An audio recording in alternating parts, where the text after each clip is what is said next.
Welcome back, everybody, to the Mind Blossom. We are tuned in to a very special episode. It's really not any more special than the rest, but these are all very special episodes for me because I have to carve time out of my day to make them. And the world is so busy. We are impossibly busy. Why do I say impossibly busy? We are addicted to false emergencies in this culture. Everything has this general aura of panic. A mild, nearly subliminal panic. Deadlines.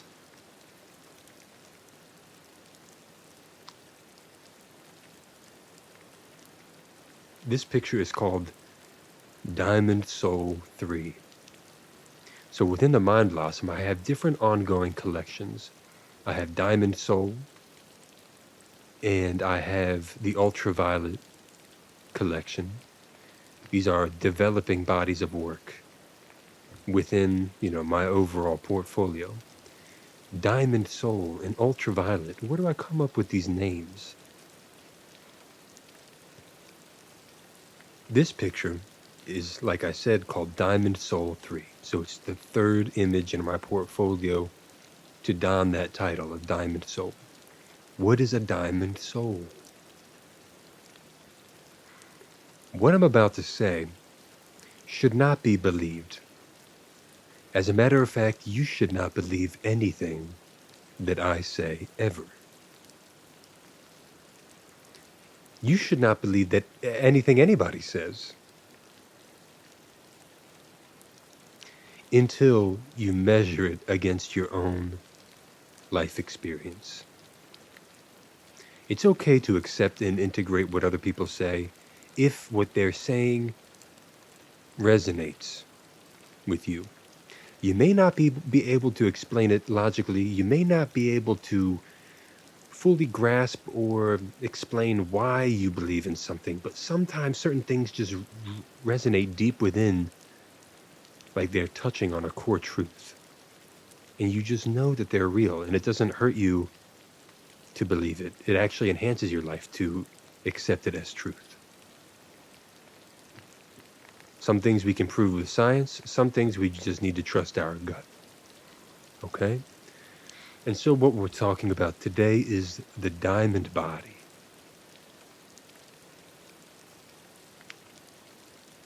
In our cosmos, we have different planes of reality.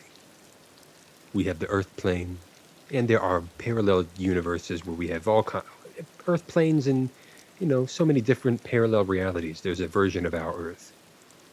And we have the astral plane, which is, I want to say above Earth, but it's not really physically above. It's just a higher vibration. And you can continue to increase your vibration through the so-called higher planes of reality.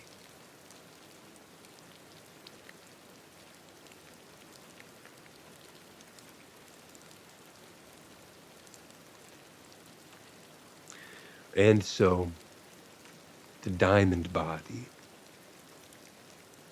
Some occultists say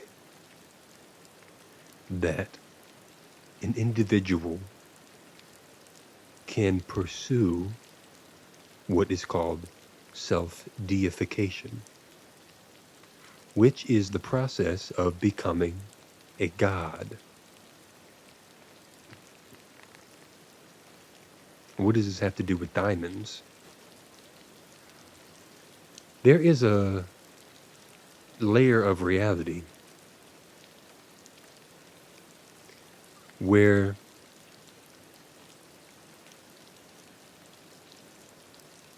anybody who exists on that layer, they exist as a diamond.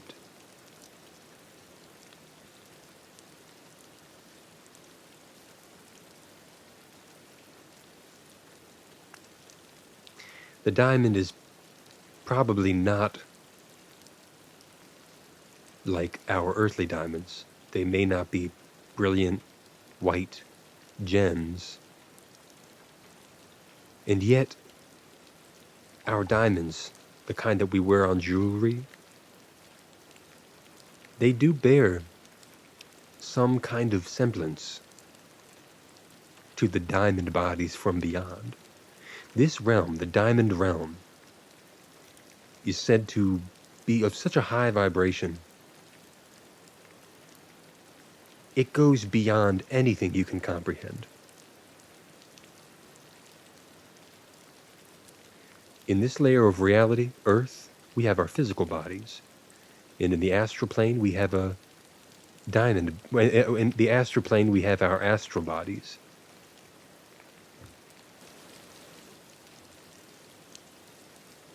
We have an astral form. It's a different kind of body. And to us, it doesn't really... we see our bodies with our legs and torsos and arms and heads and whatnot, and that's what we call a body. But a body looks different on the astral plane. And when you ascend even higher to like the, what is it called? Like the 5th dimension or the solar plane, you have a different type of body, which would be like light, pure light.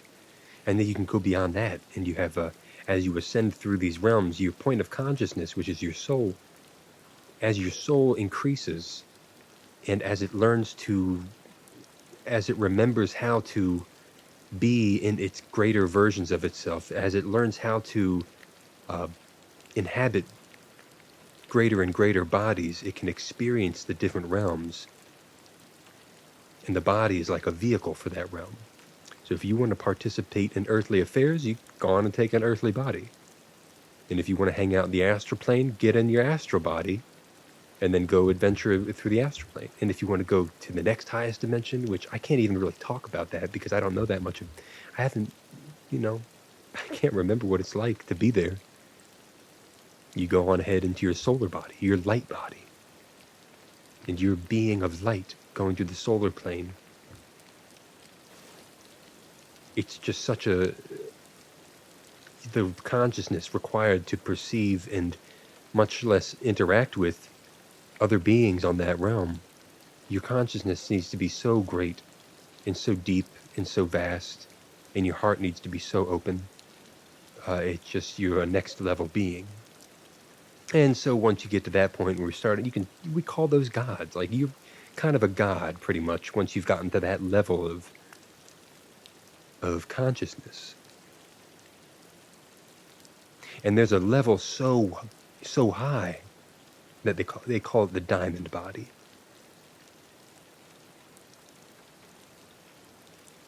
A diamond body.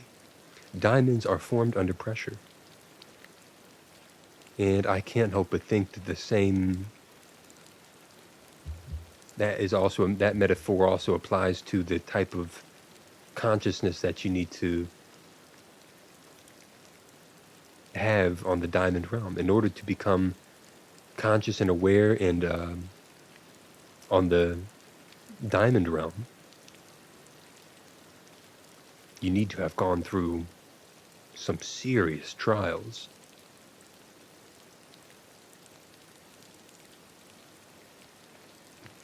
A diamond in the void. Beyond everything, there's the void, really.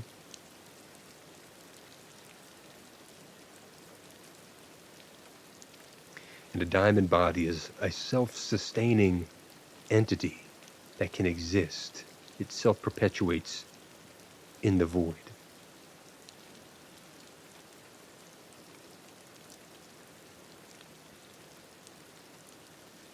A God who creates its own reality, who creates its own universe, and inhabits that universe. And it's a self-sustaining place with a self-sustained consciousness. It gives its own energy to itself, and it receives that same energy from itself. It's self-contained like a diamond. Perfect, impenetrable, super hard object.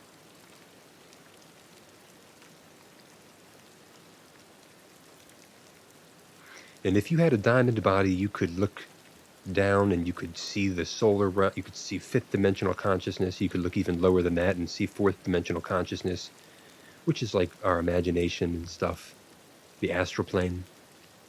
And to you, from all the way up high on the diamond realm, you would look down and see the astral plane and think it was so dense that you wouldn't even have any reason to go there, because that is like child's play to you.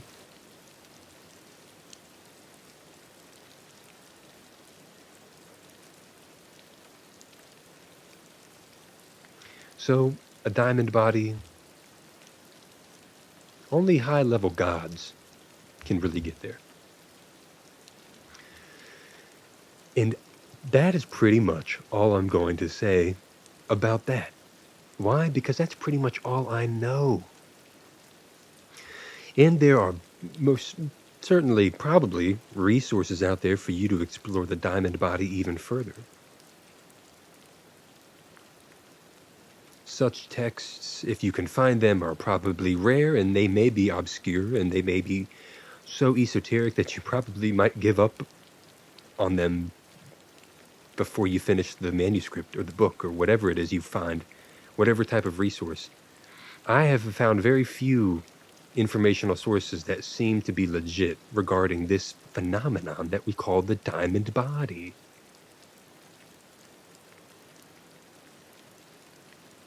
So all you really need to know is that there are planes of reality. And down here it's pretty dense, right? But the closer you get to God, which is all the way at the other end of the spectrum, which is pure spirit and probably just goes on forever towards the void and never actually gets there. Somewhere along the line, one of those layers of reality, you can call it the diamond realm, and that's where some serious gods exist in their diamond bodies. And so I named this mini collection that I have after that, because it's inspiring and it's beautiful.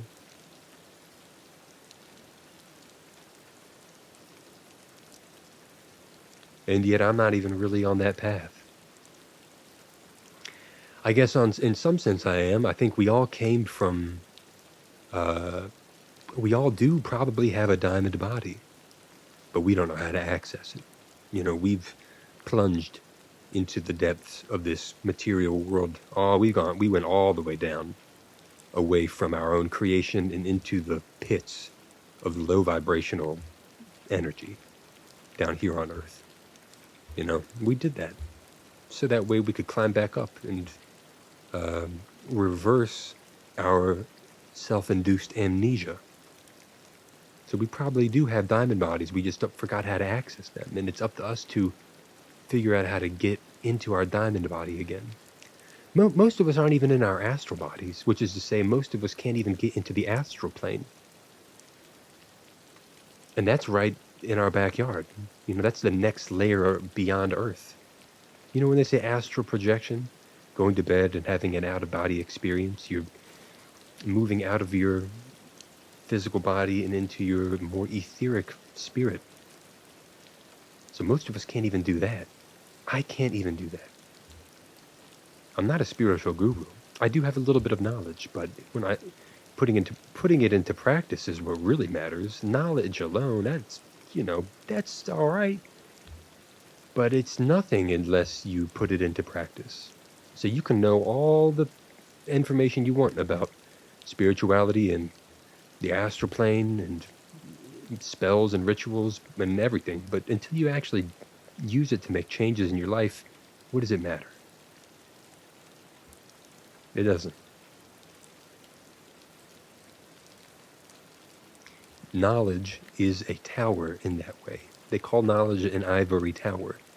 I don't know why they call it an ivory tower, but it's a tower. It's like you're all alone up in this tower and you look down upon the world and you categorize it and label it and you quantify it, but you don't actually experience it because you're up in your tower just thinking about the rest of the world, looking at it from an elevated place rather than getting down into it. And when the tower collapses, which is a symbolic, archetype throughout so many cultures, the collapse of the tower is like everything you know, your knowledge, your fundamentals, all crumbling, and you crash back down into the earth. And it's a catastrophe. And shows you that nothing that you know is really true. Everything that you know is subject to change, and now you've got to start all over now. And the thing you learn from that is don't make knowledge alone your main. You can't trust knowledge, like just facts by itself. The lived experience is truly the main source of your growth. It's all that you got to experience it. But knowledge is still good because knowledge can help you. Your body of knowledge is like a crystal. It's crystallized awareness. It's all the information you've ever gathered, all the experiences you've ever had, everything you've ever learned from somebody else. It's everything that all the inputs you've ever received. It comes together in an internal, crystallized body of knowledge. And when you go out into the world, you can refer back to that crystallized. You can go back into those archives. So that way you use it as a tool to help you maneuver unpredictable life scenarios with hopefully more grace and mastery. That's why knowledge is good, but it can be addicting. And if you rely on it too much, you forget that there's a world out there for you to explore. You forget that there's stuff you don't know. Some people think they know everything. I think a lot of scientists get trapped in that. People who are good with knowledge, book smart, they can fall into that trap of kind of thinking they know everything.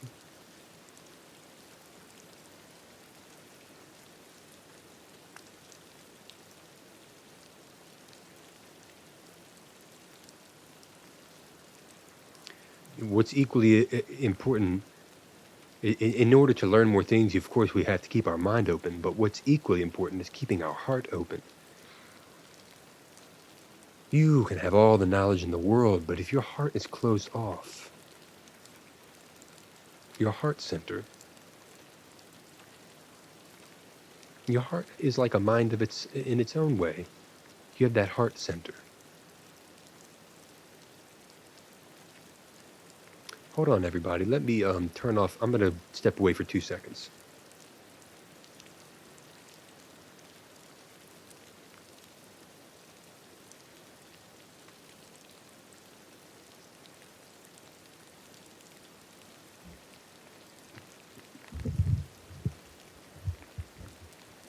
All right, I'm back. Didn't even pause the video. I just had to turn the heat off because it's making a loud sound and I don't want that to interfere with today's video.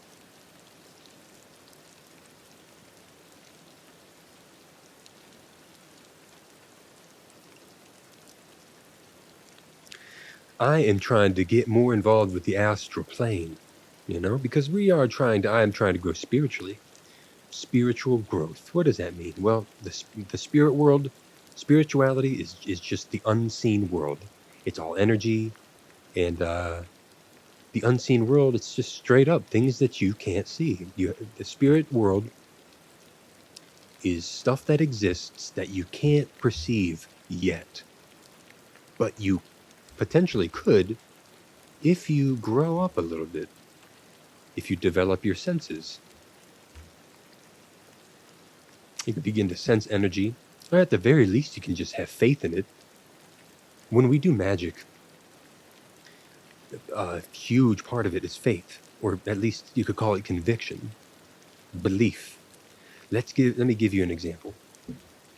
Sigil magic, chaos magic.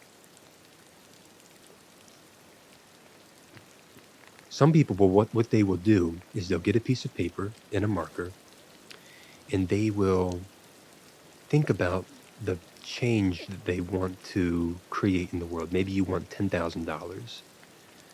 And what they will do is they will write on a piece of paper, I have $10,000. And you write it, don't write the numbers 10. You can write it however you want, actually, but let's say you got that piece of paper and you write, I have $10,000. And then you cross out the vowels in that sentence, and you're just left with the consonants. And the reason they do that is because consonants, as opposed to vowels, kind of capture the essence of the sentence. They get all the necessary information. Vowels are just kind of like connective tissue. And so you get rid of that. You just have the consonants.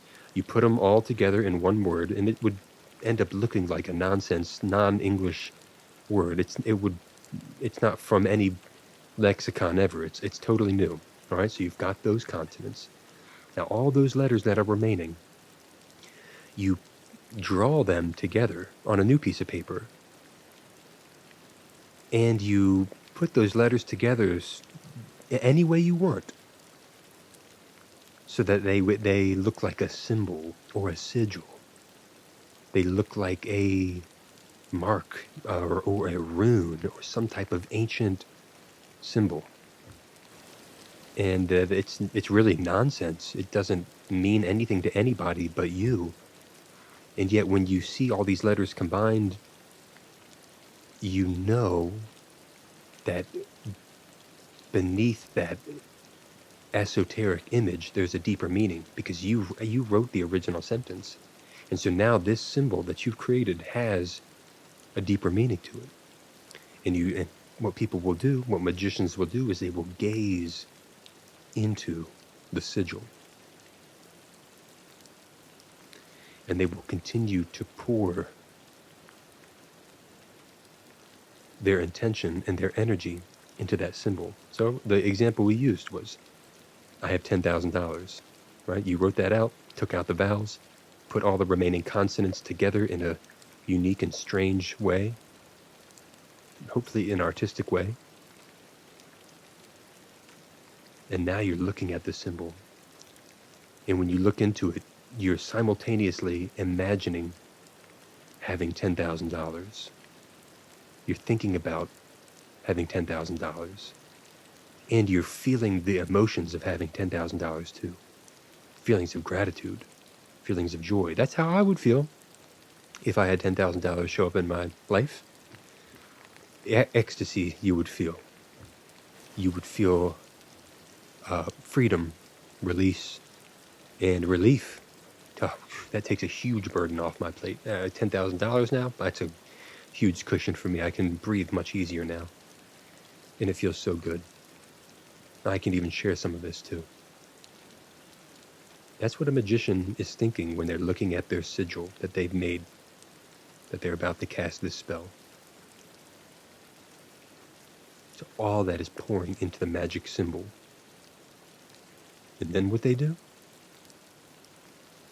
Once they're done staring into it, once they can't look at it anymore, they fold it up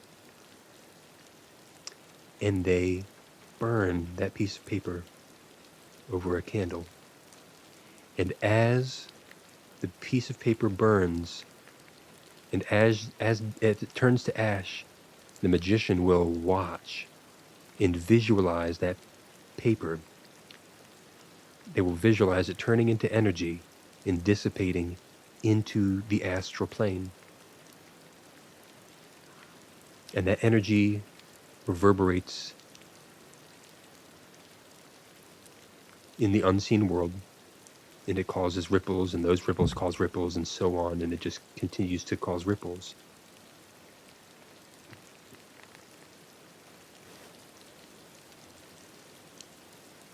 And the magician expects that because I'm creating changes in the spiritual plane,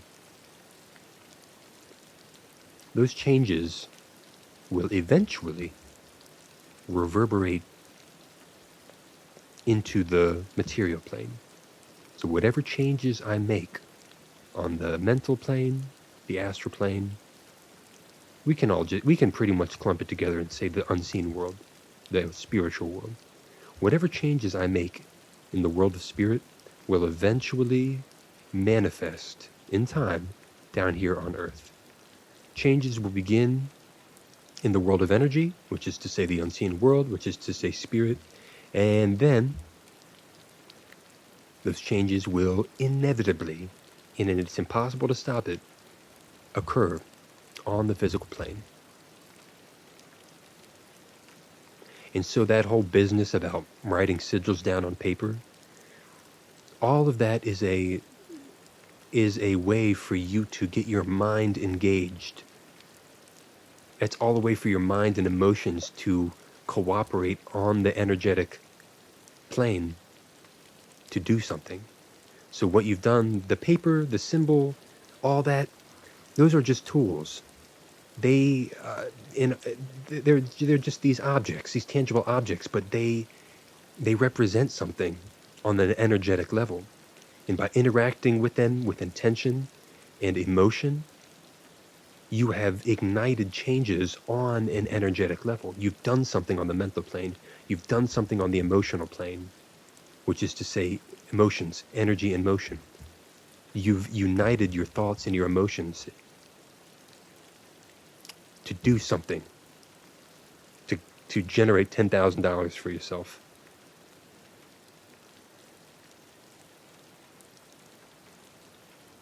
And that'll come back around. Now, that's a one-time spell, and that can work. But it can also fail if you start to ruminate on it and think these self-defeating thoughts.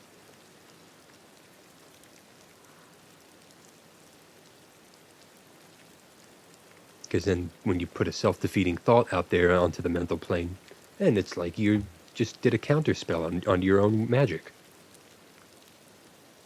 And so what we do instead is we turn this whole thing into a ritual.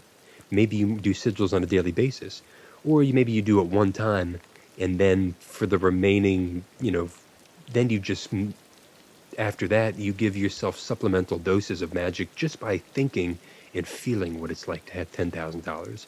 You maybe don't have to go through and do those sigils every day, or you could.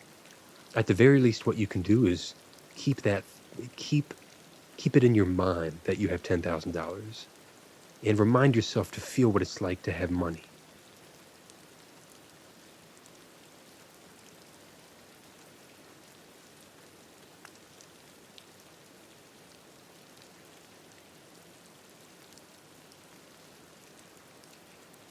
Let's keep magic simple.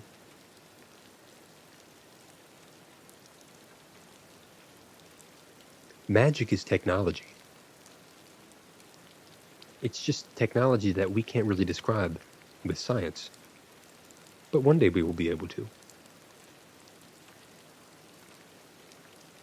Art is important because it helps us realize more of the unseen world, and that prompts us to apply our scientific methods towards that unseen world. And a lot of our science is not going to work out there. But that's what for the scientists and artists to figure out new ways and figure out new science, new scientific methods, new ways of creating quantitative research to quantify the things that we can't really quantify yet. It can be done.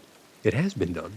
All the discoveries we've ever made have been an attempt to explore the unknown. So we can't just stop now because we know about quantum physics, We haven't reached an endpoint. We're really only at the beginning. And so art helps us remember that there's much more out there that can be discovered. There's much more.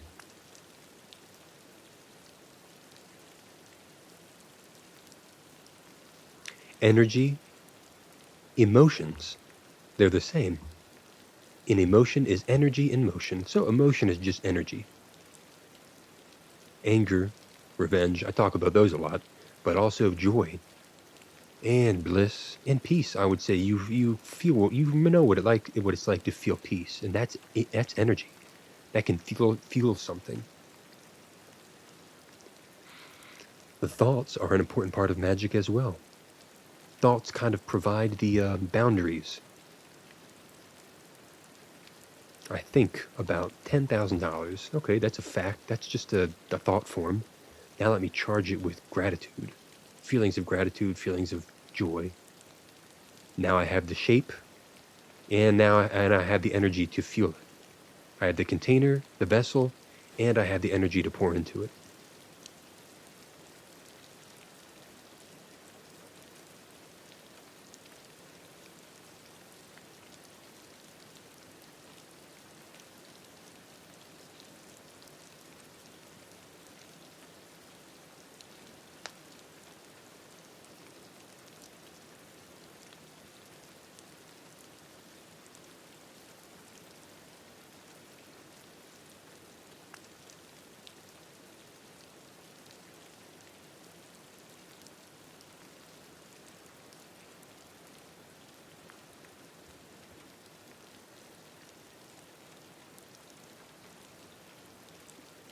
one of the keys, one of the important things with chaos magic is to remember that chaos is a time of opportunity.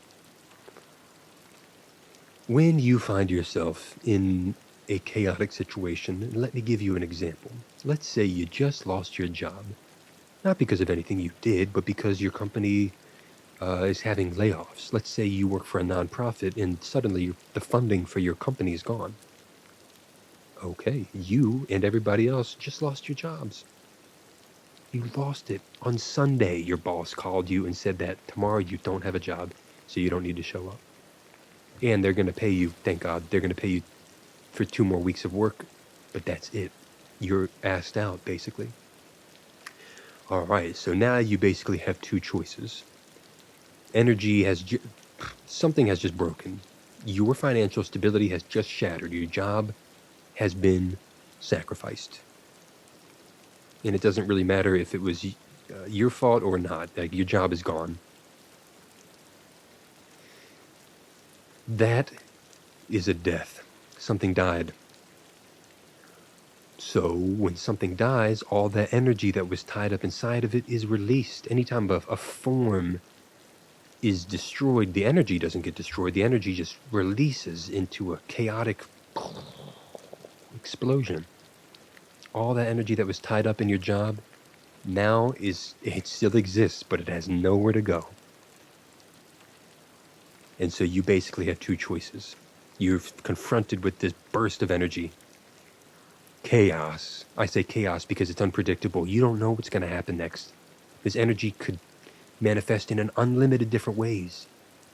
Now, some people we all know that instinctively, well, but some people you have 2 choices. Some people will look at it they'll think, well, now what do I do? I can't control this. This happened to me, and oh God, like, what am I going to do? I could be homeless. I need to rely on people. I need to ask for money. I need to go I need to do something. I'm desperate. And so they're falling into this with fear. They're afraid because they lost their job. And so that the emotion is fear.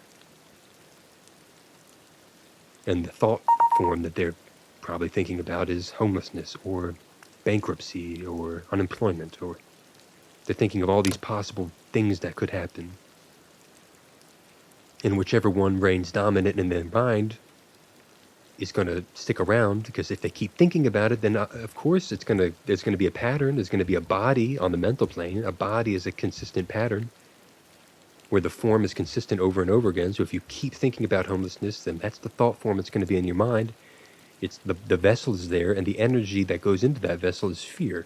And it's kind of, so you've got the vessel and you've got the charge to activate it and make it come to life. And unfortunately for you, you're insisting on being afraid. And so now you've filled this thought form with fear. So you're generating this thing on the spiritual world. All right. And so I've explained that, and that's a horrible thing to do to yourself. So what can you do instead? Well, you can pivot. You can always pivot. Just when you feel that fear creeping in, and just when you sense those undesirable thoughts starting to create a pattern in your mind, you can ease onto the brakes, put your foot on the brakes, and make a nice, smooth right turn. And when you do that, you immediately start generating new thoughts. Okay, I lost my job. Thank God I didn't like it anyway. I wanted a new job anyway. And this is secretly exciting because now I can... anything else can happen. For as many bad things could happen, just as many, if not more, good things could happen. I am now available to receive a better job, a position that I'm more passionate about. This change could lead to unexpected blessings. And you know what? I wouldn't mind having a better job that's closer to my house. The commute's not as far. I get to, A better job, that all depends on your own definition, but we all know that we can all think of something. Okay, so that is the thought form that you change into. A better job. Oh my gosh, I lost my job. Now I have room to get something new and more exciting.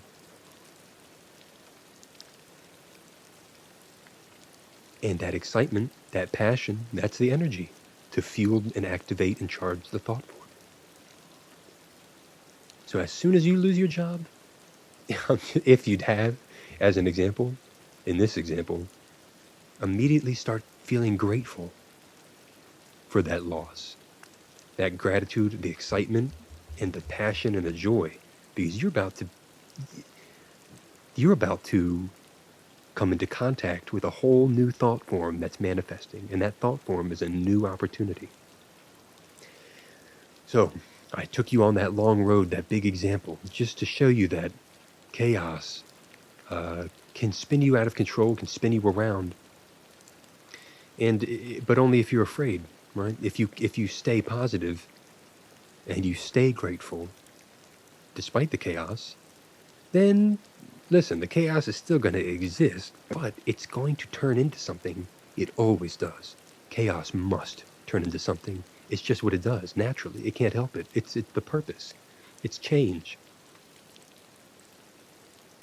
And so if change is inevitable, you might as well greet it with the right thought form and the right pattern of emotion. So that way it turns into so that way you channel it in a desirable way. If chaos is going to exist, we might as well take advantage of it. We might as well use it to our benefit. And once you realize that magic does not have to be esoteric, it doesn't have to be this really occult, hidden thing that only indoctrinated wizards can perform. Once you realize that you are always doing magic every single day, every time you have a thought, and every time you have an emotional reaction to your own thought, you're doing magic. Because a thought is like an intention. It shapes your energy and it points it towards a target, tells it where to go, tells it where to send your energy. Hold on a second, y'all. I'm going to fix my mic.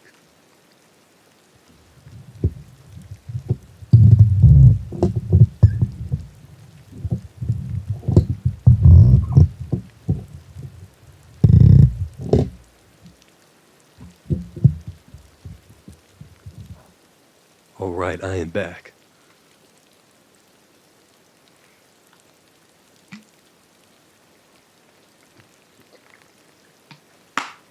Oh, wow, the microphone was drooping very low. It was sinking. And I had to fix it. I found myself hunching over further and further to keep up with the mic. But we're back.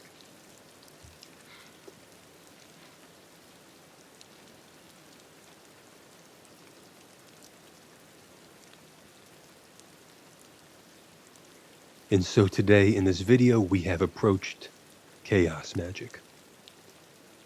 We can approach this topic in future videos because there's no one angle.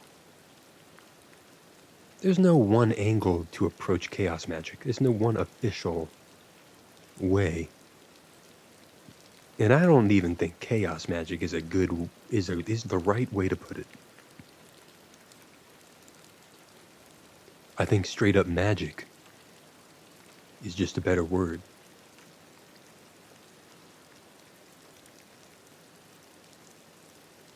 Chaos magic, that word chaos implies that there ought to be chaos. And on one hand, that's true because everything is chaos. Everything is changing. There will always be an element of unpredictability.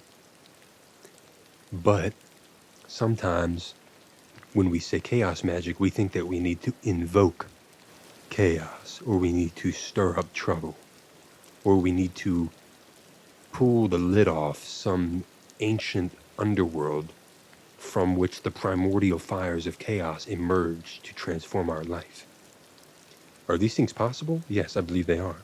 And there are magicians who do work with and invoke primal forces, primal streams of energy.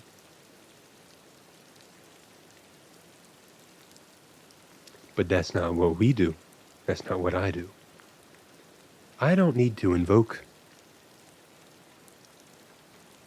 chaos because I know it's already waiting for me every time I open my door. Every time I open my front door to go outside, I'm accepting a certain degree of chaos.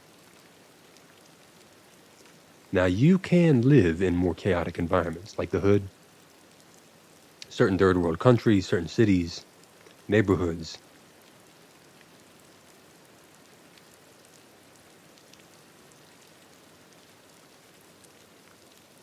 But that's too much chaos.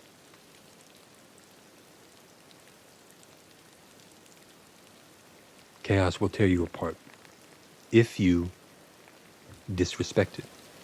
What do you mean disrespect it? If you don't take it seriously. If you think that it's a game or a toy. For as many opportunities as it can provide you, it can deal you that much damage. It can surprise. What if your car gets stolen? What if you get mugged? What if you get stuck in traffic on your way to a job interview?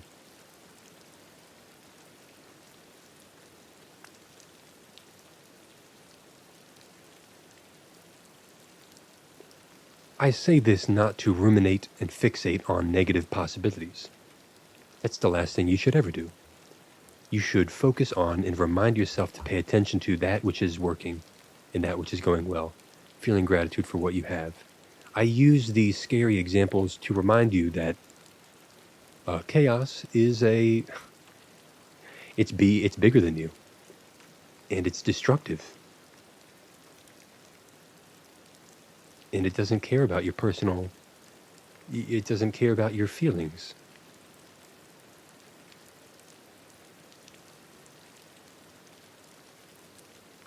So accept that it always exists and be grateful for changes. And since chaos is flowing through you anyway, keep your mind, keep the right thought forms in your mind. Because remember, the thought forms that you keep, every thought you have, when you maintain that thought, you think it again and again and again, and you remind yourself to think the right thoughts, you are maintaining the shape of a vessel. You're maintaining a certain shape in your mind. And so chaos is going to flow through that vessel. And once the energy of chaos flows through the vessel, it will it produces something every time it shoots through that vessel. It produces a thing. And that thing moves from the spiritual world to our physical world. It manifests downwards. So keep the right thought forms. Keep the right mental patterns. Let your mind be a vessel. It is a vessel. Whether you remember, whether you know it or not. And we are conditioned to have these self-destructive and pessimistic mindsets. We're conditioned by who? I don't know. Greater forces, satanic forces, people who would have us chained to the earth, who would have us suffering. Why? I don't know. There are people who benefit from our suffering. But it's your responsibility to recognize what's going on and to change your mind. Get the right mental vessels in place so that the inevitable flow of chaotic energy courses through you and produces something beautiful.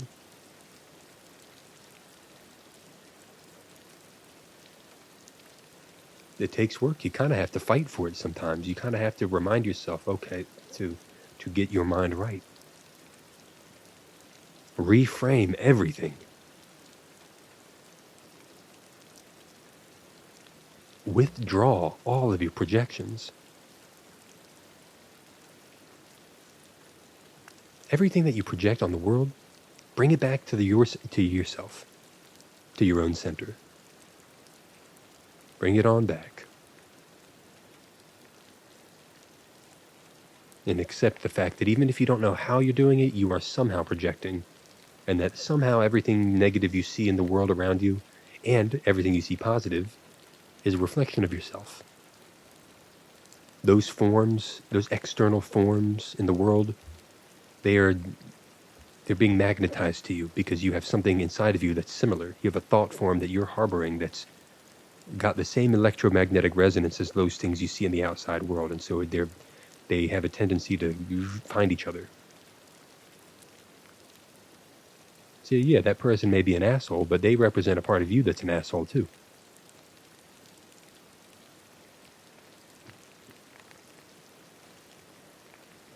It's a lot of things that we do that we're not aware of. In counseling, we had this thing called Johari's window. Don't ask me how to spell that, because I forgot. I think it's Johari?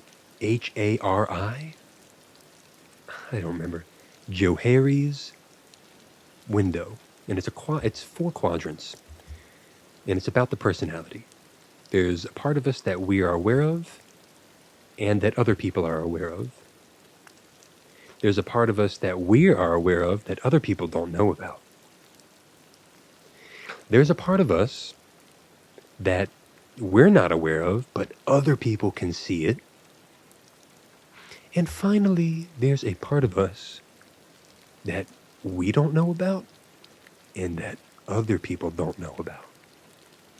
There's a part of us deep inside that nobody, even yourself, knows about. Only God knows about it. And of course, God is your higher self. But we don't remember that. We have amnesia, so we kind of forgot about our God version. But pay attention to the part of you that other people are aware of that you're not aware of. Yeah, that exists. There's stuff that you do that you don't realize you do it. Could be nonverbal, it could be body language, and everybody else sees it. And it could be a good thing too, positive. You may not realize how dope you are. But you see now how, do you see the self-expression? You see how learning about yourself is the key to everything you ever wanted. The more you learn about yourself, the more you can recognize your negative thought forms. And if you recognize your negative thought forms, you suddenly have the responsibility to deal with them. Like, break them down, sacrifice them, so that way you have room for a positive thought form. Reframe everything. Reframe everything. Get a whole new modality of truth in your core. Get the right version of the truth. How do you know it's right? It leads to internal, effortless peace.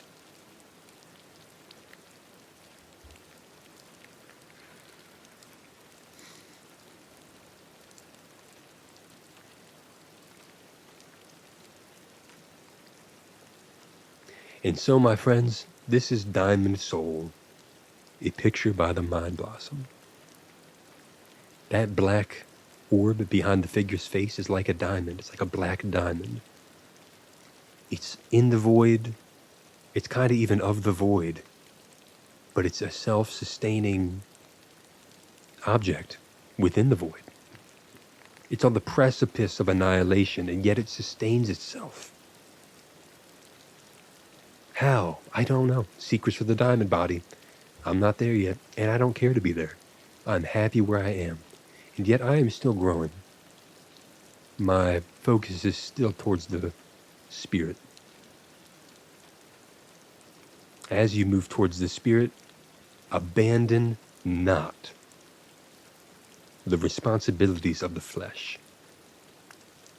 Pay your taxes, get your oil changed, go to the gym, get a haircut, hang out with your family, spend time with your family. You're here on earth for a reason, and it's not to hate yourself. It's not to labor through these human experiences. Yeah, sometimes you're going to have some undesirable stuff. You're going to have to drive to work in 27-degree weather, and the heater in your car it's not putting out any heat. Or maybe your car doesn't even start.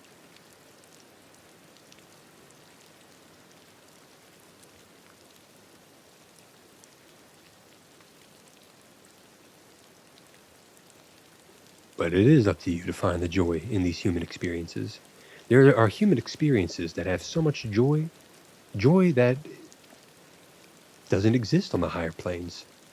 That's right. Up in the higher worlds, you may be more free, and it's just more liberation and more power and less friction. But down here, that friction can lead to some very interesting scenarios. You can experience romantic love down here. It's fleeting. Romantic love with another human being, you get it one time, and it's gone, and you'll never be in the same form with that person ever again. Unless you become a god and you come back down to like a parallel reality, but we're not talking about that. We're not there yet. Every person you meet is different than they were yesterday. Your husband, your wife, your family, your mom, your dad, your dog, your kids, your coworkers, yourself, all these people, every day they're different. They're not the same that they were yesterday. They're not even the same as they were an hour ago. Give people that grace to change. Remember that they're in the process of shifting realities right now. Whatever they're focused on, they're shifting realities, and so just let them do that and go with them. Don't hold grudges for too long, because you're maintaining an old thought form. You're maintaining that a grudge is something that requires maintenance. And if you let it go, it will die. But we get addicted to that feeling of revenge, and we get addicted to the negative vibration of grudges. Because it scratches an itch for our ego.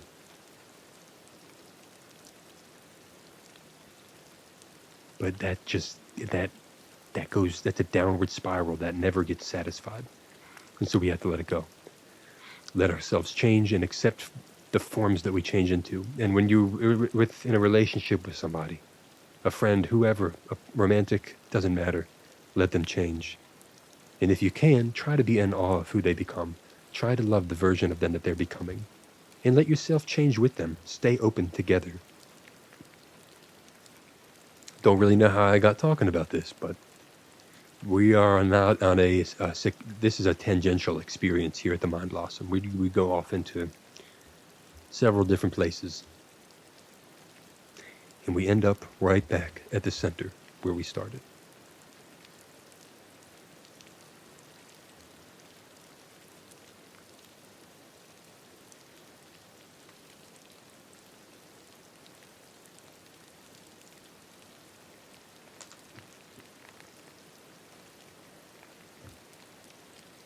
So everybody, thank you so much for being with me today and enjoying this video.